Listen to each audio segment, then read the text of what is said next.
Charm Cowboys Publishing presents Pandemonium in Paradise, The Stetson Jeff Adventures, Number 3, by Justin Fike and Adam G. Fleming. Read by Adam G. Fleming. Print copyright Charm Cowboys, 2016.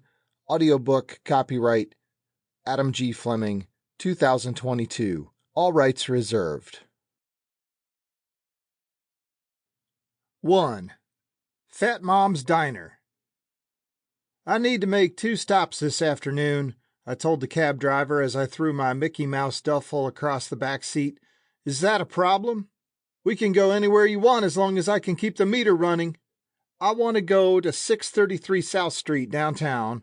I'll only be inside a few minutes, so I want you to wait for me. Long as you make it worth my time. I smiled at him in the rearview mirror. It sure felt good to be back in a place where people just tell you how it is. In Bangkok, the driver would have said yes and then took off as soon as I stepped inside, and in Marrakesh I would have gotten a 20-minute story about how the guy's cousin's shop was much nicer and he'd take me there instead. Now I was back in the good old US of A, where the cabbies will carry your groceries and wash your dog as long as you keep the meter running. My driver was a young black guy, probably not much older than me. For a minute I wondered if maybe he had any relatives back in Africa that I might have run into during my travels, and I almost asked him, but I was still tired from the trip and wasn't feeling too conversational just yet, so I just handed him a 20 to start things off on the right foot. Where you flying in from, man?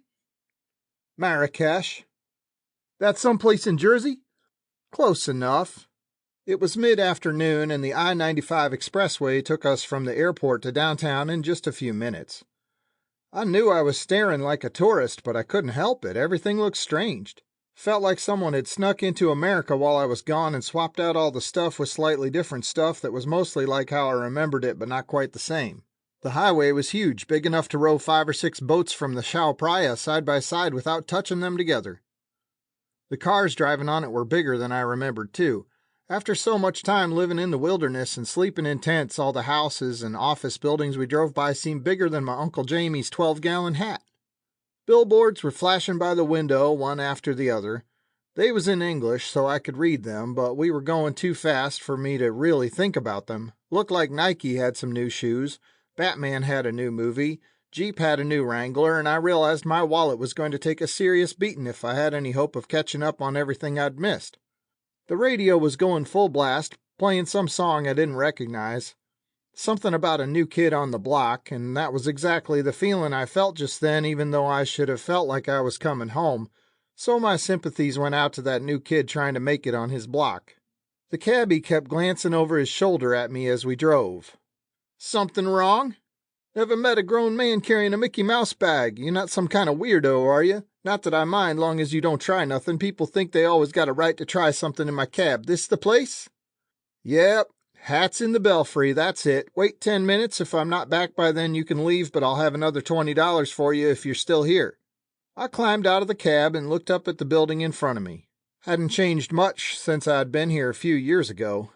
Brick walls and big glass windows with plenty of hats on display. Didn't look too different from any other store on the street, but just like Superman wearing Clark Kent's glasses, it's what's inside and underneath that makes it awesome.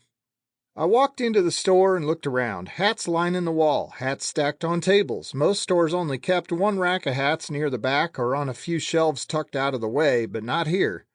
This place was all hats, all the time.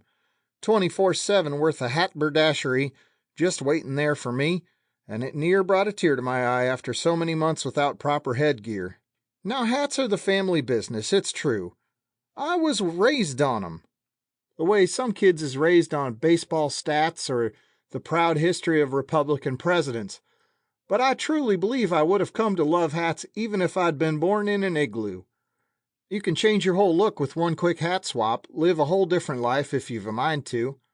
We've made hats for darn near every occasion under the sun, and under the shade, or indoors too, so that's a whole world of options open to anyone with some room on their cabeza, which is just about everyone come to think of it.